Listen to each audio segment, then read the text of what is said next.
Hi there, I'm Anna and I'm a physio and Pilates instructor at Animated Physio. Throughout our classes and our postnatal recovery course, we've been doing some focused work on our pelvic floor, and I've had lots of requests from clients to make some short videos showing you how to do these exercises so you can have a practice at home as well as in the classes with us. So have a look through the videos and fingers crossed you'll find this really helpful. Okay, so our starting point with getting our pelvic floor muscles working well is actually to start with our breathing. We want to think about breathing in what we call a diaphragmatic breathing technique. And we're going to think about letting our rib cage and our belly expand as we inhale, and as we exhale, our rib cage falls and our belly falls as well. So you can put your hands onto the bottom of your rib cage and do a practice here. So as you inhale, rib cage and belly expand out into our hands. And as we exhale, rib cage falls and belly falls too. So we want that expansion of our tummy as well as our rib cage on our inhale, and on the exhale, rib cage softens and belly falls. So we're trying to avoid, a lot of the time I see people trying to, as they inhale, that's when they really tense up, and they tend to try and draw in on the inhale. So we're trying to reverse that effect by thinking about getting you to let your belly expand on the inhale and fall on the exhale. So that's our first exercise, is our diaphragmatic breathing. Give that one a go. The next exercise, once you've got the hang of your diaphragmatic breathing, is to practice a pelvic floor contraction.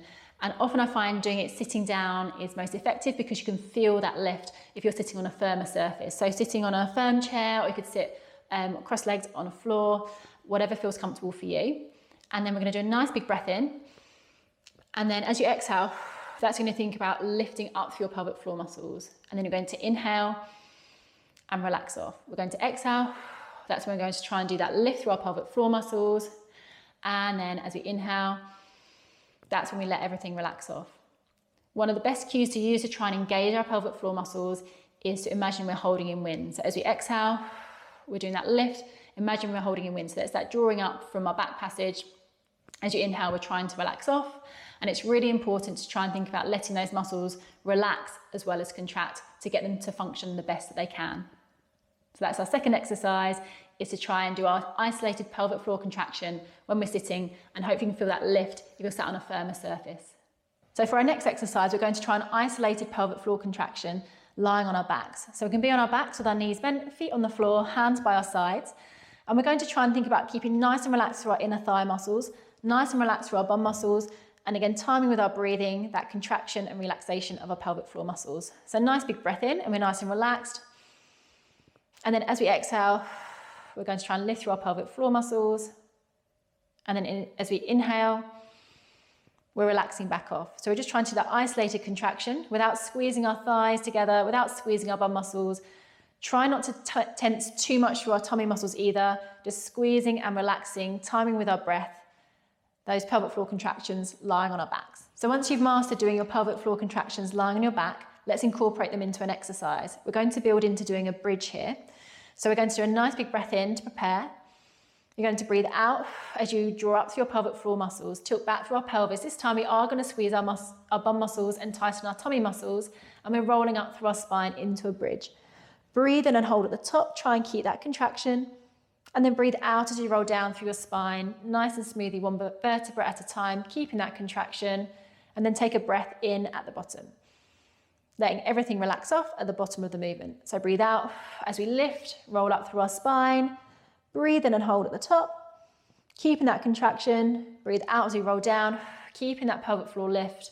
Once you untuck your tailbone at the bottom, take a nice big breath in and let those muscles relax off.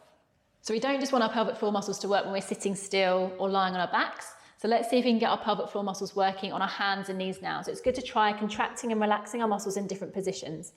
So knees under hips, hands under shoulders, shoulders back and down. Again, taking those nice deep breaths, nice relaxed breath in, letting our belly expand. And then as we exhale, that's when we're trying to lift through our pelvic floor muscles. Inhale and relax off. And exhale, think about that lift through our back passage. And then inhale and relax off. So again, in this position, we're trying not to squeeze through our bum muscles. We're not trying not to squeeze through our inner thigh muscles. Try not to lift too much with those tummy muscles. We're trying to, again, isolate that contraction to our pelvic floor muscles on our hands and knees. Then, once you can do that exercise on our hands and knees, contracting and relaxing your pelvic floor muscles in isolation, we'll build in some movement. So let's try hovering our knees from our mat. We're going to tuck our toes under. We're keeping nice and strong through our core on this one as well. Nice big breath in. As we breathe out, lifting through our pelvic floor muscles, engaging our core and hovering our knees from the mat. Breathe in and hold the hover. And then breathe out as we take our knees down nice and smoothly. Breathing in at the bottom, letting those muscles relax off. So breathe out as we contract. Lift our knees an inch or two from the mat. Breathe in and hold the hover. And then breathe out as you take your knees down nice and smoothly, keeping that contraction. Then as we do that breath in at the bottom, that's when we're relaxing off through those muscles. It's also important to get our pelvic floor muscles working effectively when we're standing up. So let's try doing some isolated contractions standing next. So nice big breath in, let our belly expand. As you exhale, that's when we're going to try and get that lift through our pelvic floor. Inhale and relax off. And then on that exhale, try and get that lift through our pelvic floor. So imagine we're holding in wind, get that lift through our back passage. And then inhale and relax off. So trying to do a few isolated contractions standing up without squeezing our bum muscles or squeezing through those inner thigh muscles. So once you can do those isolated contractions standing up, let's build it into a movement. We'll try some heel raises at the same time. So nice big breath in to prepare. As we exhale, we'll lift through those pelvic floor muscles, push up onto our toes, and then inhale and relax back down. Exhale, lifting through our pelvic floor as we lift through onto our toes, and then inhale as we lower those heels back down. Breathe out as we push up and lift, breathing in as we lower down and relax back off.